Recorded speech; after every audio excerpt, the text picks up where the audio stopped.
అందుకే ఇవాళ కేంద్ర ప్రభుత్వానికి మేము చేసిన విజ్ఞప్తి ఏమంటే, ఒకవైపు భారతదేశంలో కేంద్రీయ విశ్వవిద్యాలయాలు ఉన్నాయి.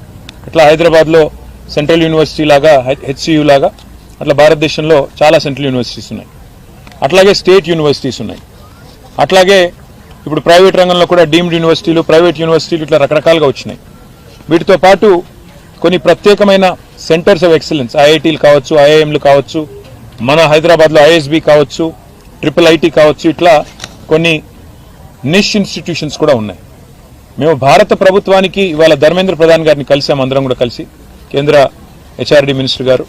వారికి ఏం విజ్ఞప్తి చేశామంటే, ఈ యూజీసీ మార్చే ప్రయత్నం ఏదైతే చేస్తున్నదో నిబంధనలు, అందులో మొట్టమొదటిది మాకు అభ్యంతరకరమైనది ఏమి అంటే, భవిష్యత్తులో రాష్ట్రాల యొక్క హక్కులను హరిస్తూ ప్రజాస్వామిక అదేవిధంగా సమాఖ్య స్ఫూర్తికి విరుద్ధంగా అన్ని విశ్వవిద్యాలయాల్లో కూడా, రాష్ట్ర విశ్వవిద్యాలయాల్లో కూడా, స్టేట్ యూనివర్సిటీస్లో కూడా సెర్చ్ కమిటీలకు, వైస్ ఛాన్సలర్ నియామకానికి సంబంధించి సెర్చ్ కమిటీలకు రాష్ట్ర గవర్నర్ గారికే బాధ్యత పెడుతూ ఒక నిర్ణయం తీసుకుంటున్నారు.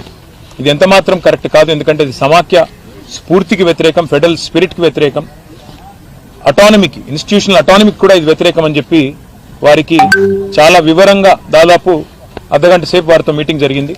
చాలా వివరంగా మేము వినోద్ కుమార్ గారు, సబితా గారి నేతృత్వంలో మా పార్టీ ఆఫీస్లో చాలామంది అకాడమిషియన్స్తో, చాలామంది విద్యార్థి సంఘాల నాయకులతో ఏదైతే సమావేశం జరిగిందో ఆ విషయాలన్నీ కూడా సావధానంగా వారికి వివరించి చెప్పాం. అట్లాగే వైస్ ఛాన్సలర్ల ఎంపిక విషయంలో కూడా పారదర్శకత పాటిస్తూ నిష్ణాతులైన వారికి అవకాశాలు ఇవ్వాలి అని వారు కూడా సూచించారు. మేము కూడా ఏకీభవించాం. ఖచ్చితంగా నిష్ణాతులే ఉండాలి, ఖచ్చితంగా అకాడమిషియన్సే ఉండాలి. అట్లా ఉంటేనే పిల్లలకు కూడా భవిష్యత్తు ఉంటుంది, దేశానికి కూడా భవిష్యత్తు ఉంటుందని చెప్పి కూడా వారికి కూడా చెప్పినాం. కానీ ఈ విషయంలో కేంద్రం పూర్తిగా కంట్రోల్ తీసుకోవడం గవర్నర్ల ద్వారా మంచిది కాదు. సమాఖ్య స్ఫూర్తికి మాత్రం ఇది వ్యతిరేకం.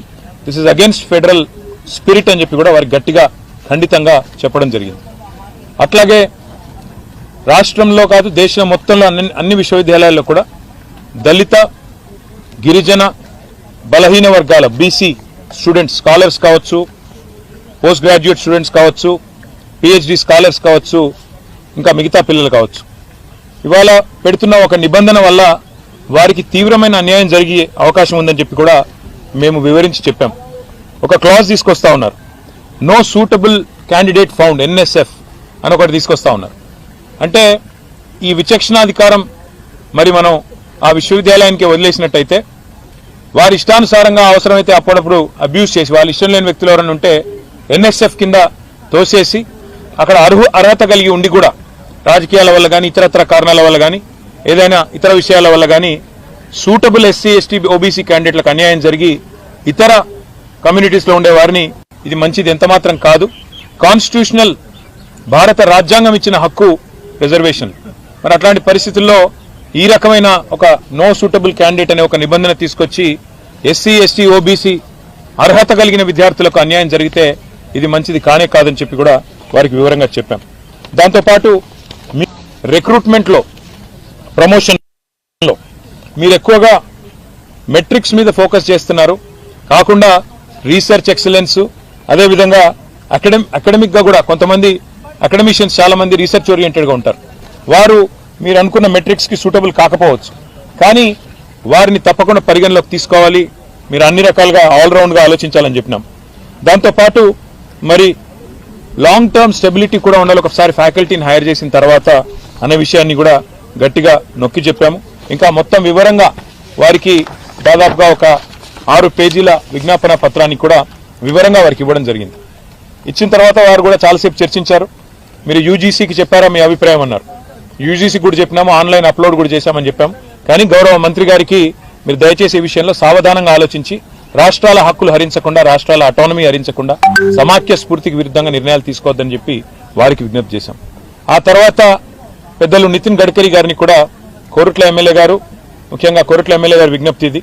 వాళ్ళ ఒక జాతీయ రహదారి జనగామ నుంచి బయలుదేరి వాళ్ళ కోరుట్ల దాకా పోయే అవకాశం ఉన్నప్పటికీ సిరిసిల్ల కాడనే టర్మినేట్ అవుతా ఉంది, NH 365B.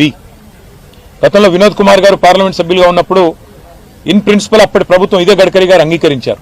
మరి ఇప్పుడు సిరిసిల్ల నుంచి కోరుట్ల దాకా పొడిగించినట్టయితే మార్గ మధ్యంలో వేములవాడ ఉంది, జగిత్యాలలో కొండగట్ట ఆలయం ఉంది, పక్కనే ధరంపూర్లో లక్ష్మీనరసింహస్వామి ఆలయం ఉంది. ఇటు టెంపుల్ టూరిజం ని కూడా ప్రమోట్ చేసినట్టు అవుతుంది. అదే మాదిరిగా కనెక్టివిటీ కూడా పెరుగుతుంది. కాబట్టి NH 365B ని మధ్యమానేరు జలాశయం